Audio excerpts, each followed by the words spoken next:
ఇప్పటివరకు ఐటీలో హైదరాబాద్ నంబర్ 1. రాబోయే ఏఐ యుగంలో గూడా హైదరాబాద్ నంబర్ 1. ఇట్లాంటి మాటలు చెప్పుకున్నాం గదా! ఇగ ఇప్పుడు డేటింగ్‌లో గూడా హైదరాబాద్ నంబర్ 1 అట. సో, డేటింగ్ యాప్ యూజర్‌లలో గూడా హైదరాబాద్ నంబర్ 1 అట. సో, ఒక సర్వే గ్లిడ్ సర్వే చేస్తే ఆ గ్లిడ్ సర్వేలో బయటపడ్డది. సో, ఎనకటికి ఒక మాటలు చెప్పేది. మాటలేంది అది సామెతలుగా గూడా చెప్పేటోళ్ళు. పరాయి ఇంటి గడప దొక్కితే పాడైతరు అని. పరాయి ఆడవాళ్ళ పైన మన చూపు పడితే మనం చెడిపోతాం. కానీ ఇప్పుడుండే పరిస్థితిలో ఈ జనరేషన్‌కి ఆ సామెతలన్నీ ఇట్లా రివర్స్ జేసి జెప్పాలేమో. ఏమని? పరాయి గడపలు గాదు. ఇట్లాంటి యాప్‌లలో మీరు జేరితే చెడిపోతారు. మీరున్న ప్రాంతం పేరు గూడా చెడగొడతారు అని. ఇంకొక సామెత ఉంది గదా! పరాయి ఆడవాళ్ళ వైపు చూస్తే పాడైతరు అనేది. అది మహిళలకు జెప్పాలి. ఏమని?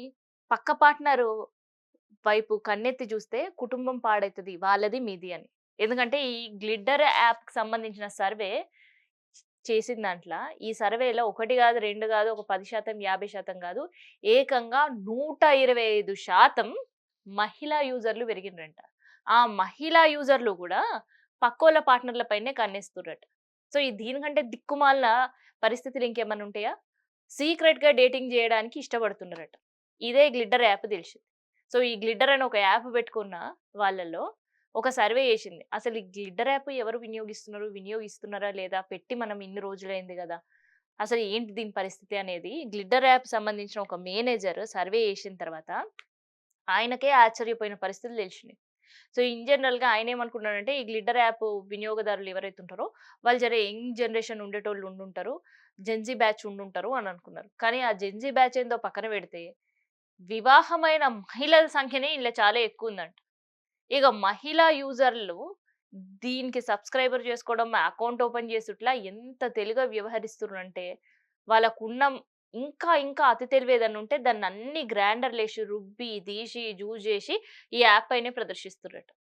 సో, ఏకంగా 125% గడిచిన 8 నెలల మహిళా యూజర్‌ల సంఖ్య ఈ యాప్‌కి పెరిగిందట. ఇంకేమైతది? ఇట్లాంటి పరిస్థితులుంటే? సో, ఇంకేమైతది అని నేను ఆపిన అంటే ఇక్కడ ఒక ఇన్సిడెంట్ చెప్తా మీకు. AP Vizianagaram Gajuwaka. Mounika incident. So, ఈ పేరు విన్న తర్వాత చాలా మందికి ఇన్సిడెంట్ గురించి తెలుసు. ఇంకొంతమందికి తెలియకపోయుండొచ్చు. సో, ఇక్కడ మౌనిక గావచ్చు, రవీందర్ గావచ్చు. వీళ్ళిద్దరి పరిచయం ఎక్కడైంది తెలుసా? ఇట్లాంటి దిక్కుమాలిన డేటింగ్ యాప్‌లోనే జరిగిందనమాట. సో, ఈ దిక్కుమాలిన డేటింగ్ యాప్‌లల్ల పరిచయం జరిగిన తర్వాత ఆ చాట్‌లు చేసుకున్నన్ని రోజులు చేసుకొని, తర్వాత వీళ్ళిద్దరూ ఒక రూమ్ తీసుకొని కో లివింగ్ అంట. ఏం దిక్కుమాలిన కో లివింగో తెలవదు గాని అండర్‌స్టాండింగ్ ఉన్నన్ని రోజులు, మోజు ఉన్నన్ని రోజులు కోలివింగ్ అంటారు. ఇక మోజు తీరిపోయిన తర్వాత ఆ కోలివింగ్ కాస్త కక్షలు చంపుకోవడానికి 3 ముక్కలు చేయడానికి ఉంటదన్నమాట. 3 ముళ్ళ బంధం, 7 అడుగుల సంసారం ఇట్లాంటి ముచ్చట్లన్నీ ముందుగా మంచిగనే చెప్తారు. ఆ తర్వాత అబ్బాయిని అమ్మాయి చంపేయడము, అమ్మాయిని అబ్బాయి చంపేయడం. ఈ రెండే క్వైట్ కామన్‌గా జరుగుతున్నాయి. ఈ జరుగుతున్న హత్యలకన్నిటికి కూడా ఈ దిక్కుమాలిన యాప్‌లే కేర్ ఆఫ్ అడ్రెస్ అయ్యే పరిస్థితి ఉంది. కేంద్రం అదేదో యాప్‌లని ఏవి బెట్టింగ్ యాప్‌లని, ఫోన్ యాప్‌లని, తర్వాత పైసలు పెట్టి ఆడే గేమింగ్ యాప్‌లని వీటిని బ్యాన్ చేస్తుంది గదా! అట్లంటే ఇట్లాంటి దిక్కుమాలిన డేటింగ్ యాప్‌లని గూడా బ్యాన్ చేస్తే ఇట్లాంటి ఇన్సిడెంట్ జరగకుండా ఉంటాయేమో అని అనిపించింది. సో, గాజువాకలో గూడా మౌనిక ఒక బ్యాంక్ ఉద్యోగి. రవీందర్ ఏమో ఒక నేవీలో టెక్నీషియన్‌గా పనిచేస్తుండు ఇండియన్ నేవీలో.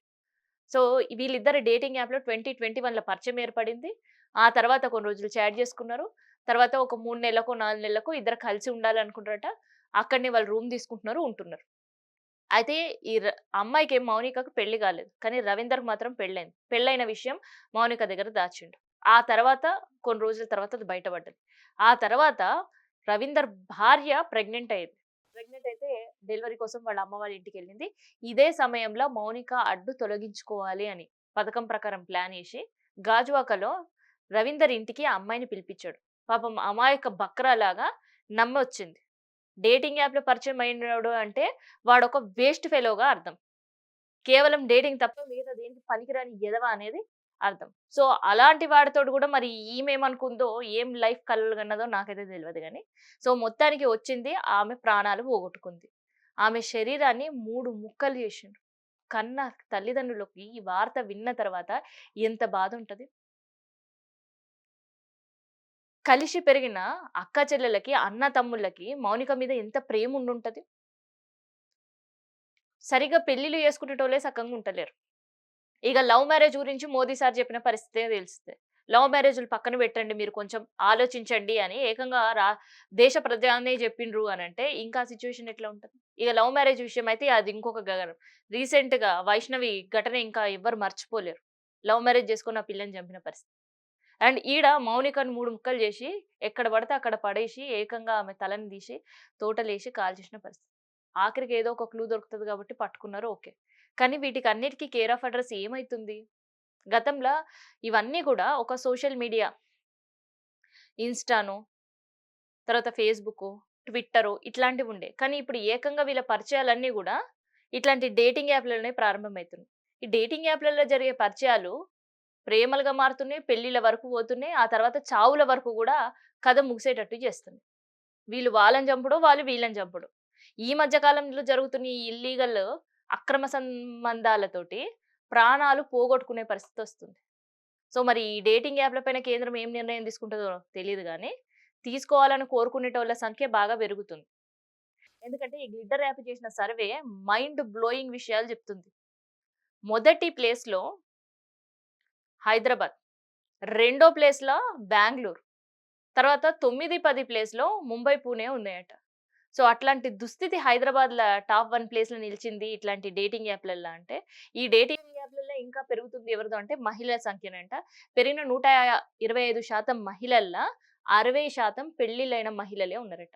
ఇగ వాళ్ళు రాత్రి 7 గంటలకు స్టార్ట్ చేస్తే మధ్యరాత్రి 1 గంట వరకు గూడా ఈ యాప్‌ల ట్రాఫికింగ్ వీళ్ళదెక్కువుందంట. ఆ తర్వాత మధ్యాహ్నం సమయంలో మధ్యాహ్నం 12:30, 1 గంటలకు స్టార్ట్ అయితే 3 గంటల వరకు గూడా ఈ వివాహేతర వివాహం చేసుకున్న మహిళల ట్రాఫికింగ్ ఎక్కువ కనిపిస్తుందంట. ఇగ వాళ్ళు వెతుకుతుంది ఎవరి గురించంటే 40-45 వయసులో ఉండే మగవాళ్ళ కోసమంట. ఇగ మిగతా టైంలో ఈ మగవాళ్ళు ఎవరి కోసం వెతుకుతున్నారంటే టీనేజర్‌ల గురించి వెతుకుతున్నారట.